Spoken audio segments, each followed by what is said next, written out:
So for those of you who aren't familiar with Deadwood, Deadwood was an HBO show. It was on for about 3 years, about 15 years ago, and it was set in Deadwood, South Dakota, which was a mining town in the middle of a gold rush. And the scene opens. This isn't the most important part of the show, by the way, just to be fair, but one of the things I noticed was in the beginning, the first season, first episode, you take a look at what's going on. There are no laws. People are being murdered in the streets. There's no school. There's no nothing. This is just a lawless town where the strong survive and the weak just put up with whatever they got left over. In the second season of Deadwood, there's an interesting subplot that kind of slides in. Again, not the most important part of the show, but something that I noticed.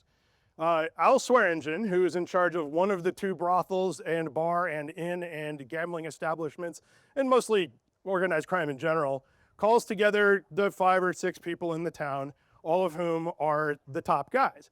And he says, we need to form a city government. And they all immediately laugh because this is hilarious to them. This is a lawless town. And they all say, why do we don't want a government?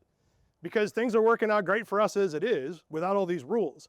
So why are you even proposing this? And Swearingen says, well, here's the thing. So South Dakota has just become a US territory. And eventually they're going to become a state. And the problem is that at some point, somebody's going to come here and they're going to say, do you have a government? And if we say no, they're going to give us one. And we don't want that. So let's get ahead of this and let's make a government. And he goes, so I'm going to be the mayor. And he looks around the room and he goes to the doctor and he says, you're the health department. And then the one good guy in town is the sheriff, and so on and so forth. And then there's one guy left over who has got nothing to do. And he's like, what am I supposed to do? And they said, oh, well, you could be the fire department. And he goes, okay, the fire department, sure. They all have a good laugh and they go about their business. But what happens is when they announce to the town that they have created a city government, the first thing that happens is that when the fire department comes up, one of the people in the town raises their hand and says, do we have a fire wagon? And they're like, no, we don't have a fire wagon. And they're like, well, should we get one? And the guy who's in charge of the fire department is like, I thought this was not going to be a job. I thought we were all kidding here. But the town's like, yeah, we should raise money and get a fire wagon. And so they do. And again, not the most interesting part of the story, but what happens through the course of the season and the series is that the government slowly becomes a government because they said there was going to be one. And this is important because the question I want to ask is, why is the internet still like Deadwood? We're 40 years into digital communities at this point. It's still the Wild West out there. And there's no rules. And I'll tell you why. There's actually a couple of reasons. So I started a company called Fark. It's still around. It's a community of about 1 million people online.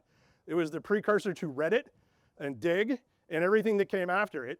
And all of us, when we started these companies, we built the structure to make them work so that people could have conversations online. And then we were like, we might need some moderation, but that's probably not going to be a big deal, right? I mean, how many bad actors could there be? It was 30 years ago. But what happened was that it turns out that the big mistake we made was, and we didn't realize it at the time, and it shocks me that it doesn't seem like anybody realizes this now, including the billion-dollar companies that run these things, but moderation is the product. We haven't moved past this yet. We're still in the Wild West and moderation is the product. What are they doing? Well, so part of the problem is that the business model they landed on was using an algorithm to provoke you so you never turn it off, so you create data for them to harvest and sell to advertisers. And so one of the problems of creating a functional online community that isn't completely off the rails all the time is that when the platforms themselves are in the business of making sure that you are constantly provoked and angry and upset, it's really hard to tell everybody else to stop doing that when that's the point of what they have landed on. This is what they've set up.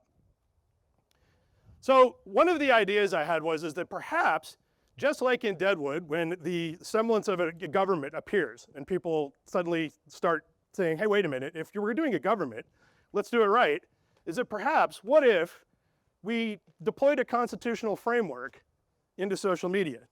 Now, how would this work? Well, I'm basically talking about a sort of a structure where you've got a judicial and a legislature and an executive that sits over top like the federal government. And individual communities, like the states, can choose to join this if they so choose, but they have to agree to adhere to the rules that the federal legislature comes up with.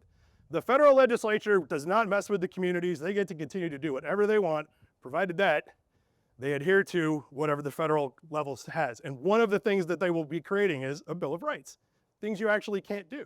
For example, you should have the right to be wrong, right? So how would this work? Well, so there's some interesting things you can do in this space. I've been researching this for about 5 or 6 years. I'm not an expert. But one of the things that happens when you look at this is you run into some really interesting rabbit holes. The first one I ran into is called Arrow's paradox. And this is interesting because I had no idea that political science ever intersected with math, but it does. Don't worry, it's not hard math. Arrow's paradox is basically this. You can choose a voting system, and whatever voting system you end up choosing is going to have a flaw in it. And you have to be okay with whatever that flaw is. And the flaws are all known depending on which system you choose. So we're going to get first past the post, you've got majority, you've got ranked choice voting, and it's a known flaw. There's a way to game each one of these individual voting systems. And so Arrow's paradox says you must choose which one you're okay with and deal with it. Well, here's an idea. In the digital space, what you can do is you can have an election, and then when the polls close, decide the method then, after the election is done. Everybody voted for the best guy, right? Okay, well, we just spun the wheel, and it's ranked choice voting. And that's how we're going to determine the winner. There's other ways, things you can do here as well. For example, you could randomize the legislature. There are multiple different functional types of legislatures in the world. There's parliaments, there's bicameral legislatures. There are many ways to do this, and you could also randomize the legislature after the vote is done as well, because that takes away the ability to game the system, because you don't know what system you're going to game. It hasn't appeared yet. And so these ideas are actually sort of interesting, because one of the things I've been thinking about is that this is probably cross-platform.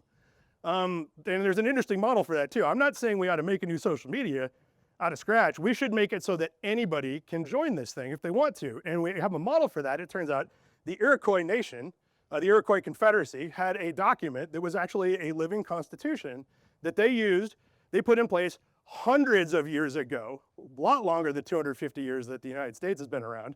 And they did it specifically because 5 nations that were all neighbors continually went to war with each other and were murdering each other. And they thought, you know, maybe we shouldn't do that. How would we make this work? And the trick was they were killing each other all the time. So it was a really interesting document they came up with in order to make this work. Because their idea was, it's like, well, we can't count on anybody deciding not to kill anybody, so let's make it so you can't. And their structure that they came up with for their confederacy took that into account. And they even adopted a couple of other tribes later on into the system. Here's an interesting bit of trivia about that. One of the guys who absolutely loved this, Ben Franklin. He knew all about this during the Constitutional Convention in the United States, and he brought it up a few times. And some of those ideas made it into our Constitution.